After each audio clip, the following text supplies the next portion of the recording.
भक्तजनों, माताओं, बहनों, सादर जय श्री कृष्ण। हमारे YouTube चैनल में आप सभी का बहुत बहुत स्वागत है।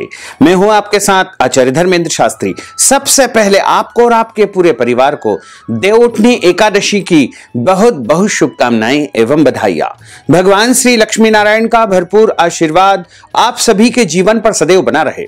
आप सभी सुखी रहें, स्वस्थ रहें, व्यस्त रहें, मस्त रहें, निरंतर उन्नति तथा प्रगति को प्राप्त करते रहें। कार्तिक माह के शुक्ल पक्ष की जो एकादशी होती है उसे देव प्रबोधिनी एकादशी, देवोत्थान एकादशी या देव उठनी एकादशी के नाम से जाना जाता है, जो कि इस बार 4 नवंबर 2022 शुक्रवार के दिन है। और इस दिन अगर आप गौ माता यानी गाय को ये एक वस्तु खिला देंगे तो आपको सभी कष्टों और संकटों से मुक्ति प्राप्त हो जाएगी। आपके जीवन में चाहे कितने भी संकट हो वो सब समाप्त हो जाएंगे। आपकी कोई भी मनोकामना हो वो भी पूर्ण हो जाएगी। अगर आप उत्तम शिक्षा को प्राप्त करना चाहते हैं, अच्छी नौकरी को प्राप्त करना चाहते हैं, आपका विवाह नहीं हो पा रहा है या फिर आपको जो है आर्थिक तंगी का सामना करना पड़ रहा है, आपके घर संतान प्राप्ति नहीं हो पा रही है, इसके अलावा आर्थिक समस्या, पारिवारिक समस्या, सामाजिक समस्या, कोई भी समस्या अगर आपके जीवन में है तो आपको 4 नवंबर 2022 देव उठनी एकादशी के दिन एक सर्वोत्तम उपाय अवश्य करना चाहिए। एकादशी तिथि का आरंभ 3 नवंबर 2022 गुरुवार की शाम को 7:30 पर हो जाएगा, जो कि 4 नवंबर 2022 शुक्रवार की शाम को 6:08 पर एकादशी तिथि समाप्त हो जाएगी। सूर्योदय व्यापिनी जो शुद्ध द्वादशी युक्त एकादशी रहेगी वो 4 नवंबर 2022 शुक्रवार के दिन ही रहेगी। और इसी दिन सभी भक्तजनों, माताओं, बहनों को एकादशी का व्रत करना है तथा तुलसी जी के साथ भगवान शालिग्राम का विवाह संपन्न करवाना है। और जो भक्तजन, माताएं, बहनें 4 नवंबर को एकादशी का व्रत रखेंगे वो अगले दिन यानी 5 नवंबर 2022 शनिवार को सुबह 6:55 से लेकर के 9:55 के मध्य व्रत का पारणा कर सकेंगे। और इस दिन सुबह जल्दी उठ करके पहले स्नान करें, स्नान करने के बाद शुद्ध वस्त्र धारण करें और तुलसी माता का पूजन करें।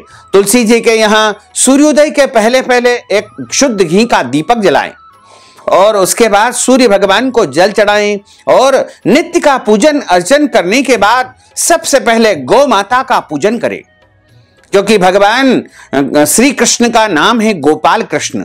गोपाल का अर्थ होता है गौ माता का पालन करने वाले भगवान का नाम गोपाल होता है। और जब आप एकादशी के दिन गौ माता की सेवा करेंगे, उनकी पूजा करेंगे, तो भगवान कृष्ण को अत्यधिक प्रसन्नता होगी। आजकल देखने में आ रहा है कि गौ माता की सेवा कोई नहीं कर पा रहा है और गौ माता की बहुत जो है इस समय जो है दुर्गति हो रही है। हम प्राय देखते हैं कि सड़कों पर गौ माताएं बैठी रहती है, वाहन निकलते रहते हैं, लेकिन वहां के नागरिकों का कर्तव्य बनता है कि वो सड़कों से गौ माता को हटा दे, क्योंकि कोई भी दुर्घटना हो जाएगी और गौ माता को हानि होगी तो बड़ा कष्ट होगा। इसलिए ऐसा दृश्य देख करके बहुत दुख होता है, मन को व्यथा होती है, मन को पीड़ा होती है कि जिस गौ माता के अंदर समस्त देवी देवताओं का निवास होता है और वो गौ माता हमारा पालन करने वाली माता है, जिसके दूध से, गोमूत्र से, गोबर से, सभी वस्तुओं से हमको लाभ ही लाभ प्राप्त होता है और उस गौ माता का हम इस प्रकार से अपमान कर रहे हैं। हम गौ माता की रक्षा नहीं कर पा रहे हैं। जो लोग गौशालाएं चला रही हैं वो भी एक प्रकार से व्यवसायीकरण कर रखा है। गौशाला के नाम पर चंदा उगाते हैं, पैसा उगाते हैं, लेकिन सच्ची सेवा गौ माता की वो भी नहीं कर पा रहे हैं। यह सब देख करके बड़ा मन दुखी होता है, व्यथित होता है। तो हम सभी का परम कर्तव्य है कि इस देवशयनी एकादशी पर सबसे पहला संकल्प यह धारण करें कि हम सब मिलकर के गौ माता की रक्षा करेंगे, उनकी सुरक्षा करेंगे। गौ माता यदि आवारा घूम रही है तो उनके भोजन की और उनको बैठने के लिए उत्तम व्यवस्थाएं करेंगे, उनको जल पीने के लिए उचित व्यवस्था, उचित प्रबंधन करेंगे, उनको घास खाने की व्यवस्था करेंगे, उनके लिए अन्य खाने पीने की वस्तुओं की रक्षा करेंगे और गौ माता के लिए भूमि या कोई भी स्थान हम सुरक्षित करके रखेंगे। तो निश्चित तौर से भगवान की परम कृपा हमारे ऊपर बनी रहेगी। अन्यथा कलयुग तो चल ही रहा है और कलयुग का प्रभाव बढ़ता ही जाएगा। जो मनुष्य गौ माता की निरंतर सेवा करता है, उनकी रक्षा करता है और उनको जो है आप प्रेम पूर्वक यदि आप शुद्ध भोजन करवाएंगे, रोटी खिलाएंगे, उनके लिए दाने की, हरी घास की व्यवस्था करेंगे, तो निश्चित तौर से भगवान प्रसन्न होंगे। तो हमारे घर में गौ माता की कृपा से सुख शांति समृद्धि का वास होगा। तो एक सरल और सटीक उपाय हम आपको बताने जा रहे हैं। गौ सेवा का संकल्प तो आप सभी को इस एकादशी के दिन धारण करना ही चाहिए, लेकिन गौ माता की विशेष कृपा प्राप्त करने के लिए हमको एक दिन पहले यानी गुरुवार के दिन चने की दाल एक मुट्ठी लेकर के उसको पानी में भिगो दे और उसको अच्छी गला करके एकादशी के दिन यानी 4 नवंबर के दिन गौ माता को रोटी के साथ चने की दाल अवश्य खिला दे।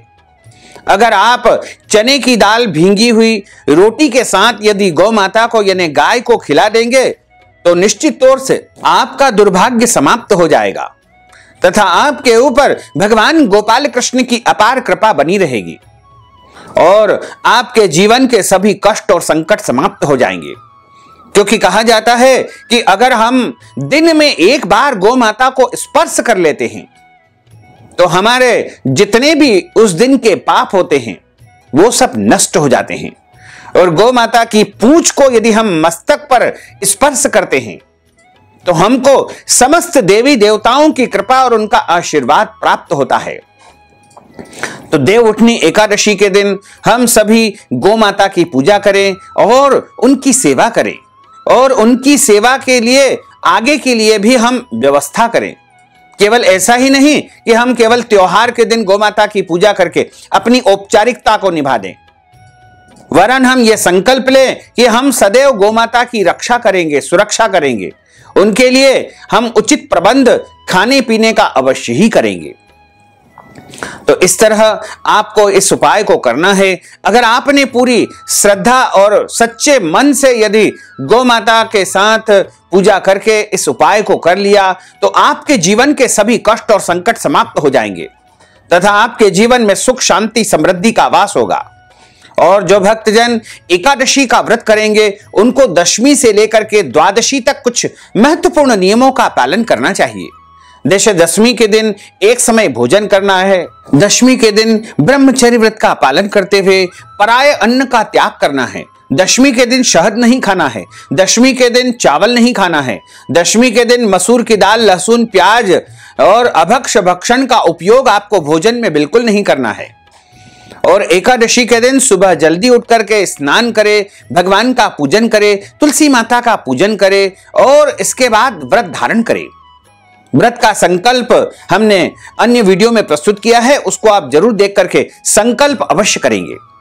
और पूरे दिन आप पूरे मन के साथ में आप श्रद्धा के साथ, भक्ति के साथ एकादशी व्रत का धारण करें तथा इस दिन झूठ नहीं बोलना चाहिए, क्रोध नहीं करना चाहिए, वाद विवाद लड़ाई झगड़ा बिल्कुल नहीं करना चाहिए।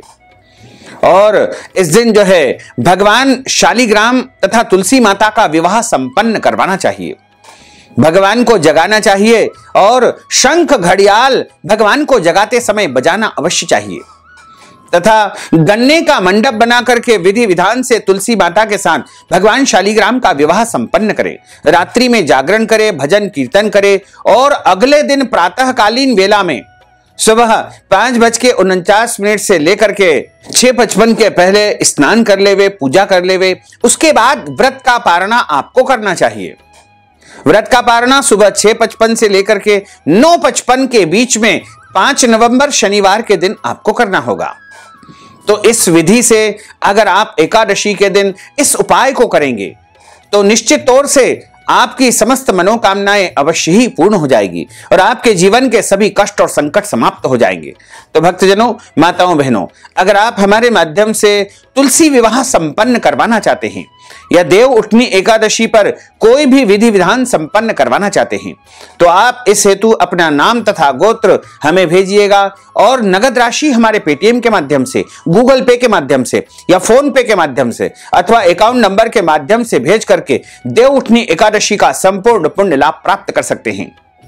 तो आप सभी को और आपके पूरे परिवार से निवेदन है कि इस ज्ञानवर्धक वीडियो को अधिक से अधिक लोगों को शेयर करिएगा, लाइक करिएगा, कमेंट करिएगा और यदि अभी तक आपने सब्सक्राइब नहीं किया है तो अभी और इसी समय सब्सक्राइब अवश्य कर लीजिए। आपको और आपके पूरे परिवार को सादर जय श्री कृष्ण, सादर धन्यवाद।